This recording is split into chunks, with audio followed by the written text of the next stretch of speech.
कहा जाता है कि वृंदावन में आज भी कन्हैया किसी न किसी रूप में विचरते हैं।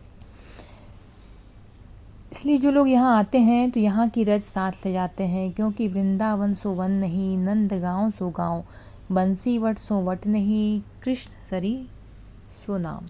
यहाँ जिस सड़क चौराहा कुंज गली में जाएं तो हर कोई राधे राधे पुकारता रहता है। महिला को भी राधे, पुरुष को भी राधे और गाय को भी राधे। रिक्शा ऑटो वाले कभी कवारी हॉर्न बजाते हैं, भीड़ हटाने के लिए राधे राधे पुकारते हैं।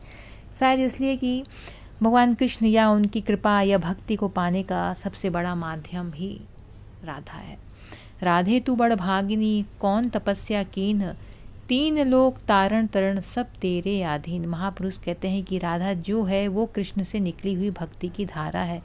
यह धारा जब अपने चरम पर पहुंचकर वापस कृष्ण से मिलने को उलटती है तो राधा हो जाती है। धारा का उल्टा राधा। वृंदावन में कुछ वर्षों से कृष्ण के परम भक्त और राधा स्वरूप माने जाने वाले बाबा प्रेमानंद की महिमा और उनकी कीर्ति बड़ी तेजी से फैली, खासकर युवाओं में तो कदाचित इसलिए कि बाबा सीधी बात कहते हैं और प्रैक्टिकल बातें बताते हैं। वृंदावन में प्रेम मंदिर के पास ही प्रेमानंद मार्ग है और वर्षों से दोनों किडनी फेल हो चुकी है, लेकिन बाबा की ऊर्जा गजब है। उनके निवास से आश्रम कोई 2.5 किलोमीटर दूर है। सुबह 4 बजे वे कुछ साधुओं के साथ पैदल आश्रम जाते हैं। पूरे रास्ते रात 2:30 बजे से श्रद्धालु सड़क के दोनों ओर खड़े होने लगते हैं उनके दर्शन के लिए।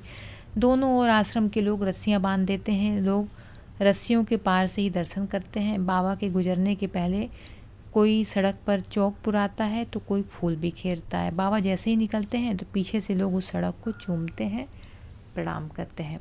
आश्रम पहुंचते ही बाबा 20 लोगों के बैच से मिलते हैं। इसे एकांतिक वार्ता कहा जाता है। एक दिन पहले इसके लिए आश्रम से टोकन लेना होता है। टोकन निःशुल्क होता है। लोग रात भर टोकन के लिए लाइन लगाए रहते हैं।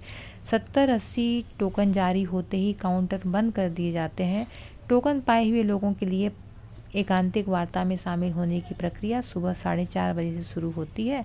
बाबा सुबह 9 बजे तक 3-4 बैच में 70-80 लोगों से मिल पाते हैं।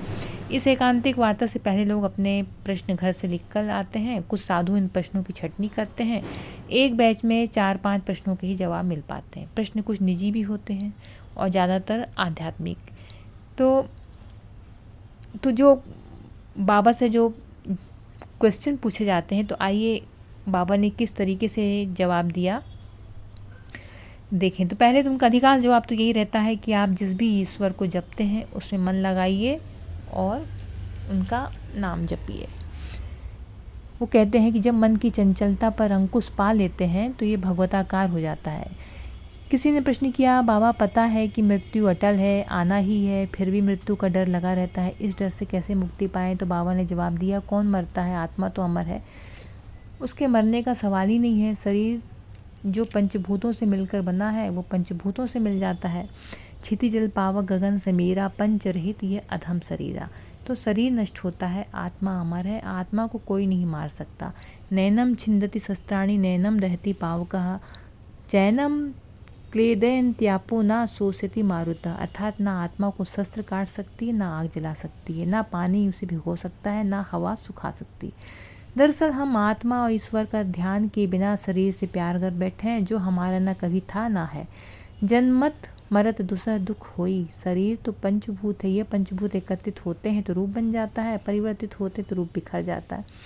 जब हम इस मर्म को समझ जाते हैं तो यह ज्ञान मन में धारित हो जाता है, तो मृत्यु का भय खत्म हो जाता है। सही मायने में हम गलियां ढूंढते रहते हैं, क्योंकि भगवान से प्यार करना कठिन है और शरीर से प्यार करना सरल, इसलिए हम सरल की तरफ मुड़ जाते हैं। भगवान से प्यार करें, उनका नाम जपें, मृत्यु का भय खत्म हो जाएगा।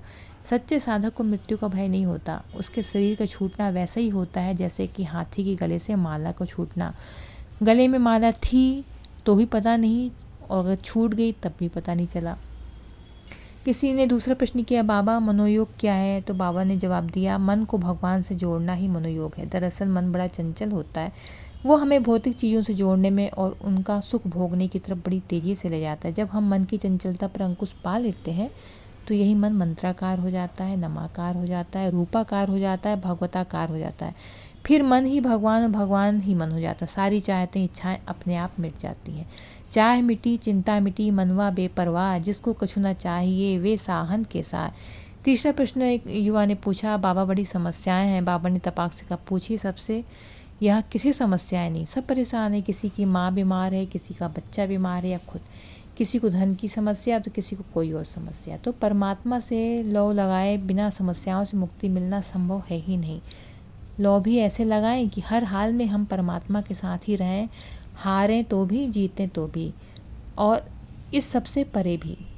खुसरोबाजी प्रेम की, खेलूं पिए के संग, जीत गई तो पिया मोरे, हारी तो पिया के संग। तो फिर एक युवा का एक और प्रश्न आया, बाबा मैं आप ही की तरफ प्रवचन करना चाहता हूँ, तो वक्ता बनना चाहता हूँ, क्या करूँ। बाबा ने आंखें खोली, कहा, हम कोई प्रवचन थोड़ी करते हैं, ना खुद को बड़ा वक्ता मानते हैं। मानना क्या है, हम वक्ता हैं ही नहीं। हम तो एक साधारण साधु हैं, नौ पास। पहले गंगा के किनारे तपस्या करते थे, फिर यहाँ वृंदावन आ गए। भगवती राधा की कृपा हुई, परमात्मा ने आशीर्वाद दिया, आप लोगों के साथ सत्संग कर रहे हैं। हम कोई संस्कृत स्कूल में नहीं गए, हमने किसी बाबा से यूनिवर्सिटी से प्रवचन देना नहीं सीखा, हमने तो परमात्मा को भजा है। परमात्मा ने जो हमें कृपा स्वरूप दिया वही आपके प्रश्नों के जवाब के रूप में हम आपको बांटते रहते हैं। इसलिए आप भी प्रवचन के चक्कर में मत पड़ो, परमात्मा को भजो, वो हर तरह से कृपा करेगा, क्योंकि परमात्मा की कृपा अनोखी होती है, अद्भुत होती है, अद्वितीय होती है। परमात्मा कुछ भी कर सकता है। मूकम करोति वाचालम पंगु लंघयते गिरिम, यत् कृपा तमहम वंदे परमानंद माधवम। तो आप सबने जाना कि किस तरीके से प्रेमानंद बाबा युवाओं की, भक्तों की समस्याओं को सुलझाते हैं और किस तरीके से उनके प्रश्नों का जवाब देते हैं। वीडियो पसंद आए सब्सक्राइब, लाइक, शेयर जरूर।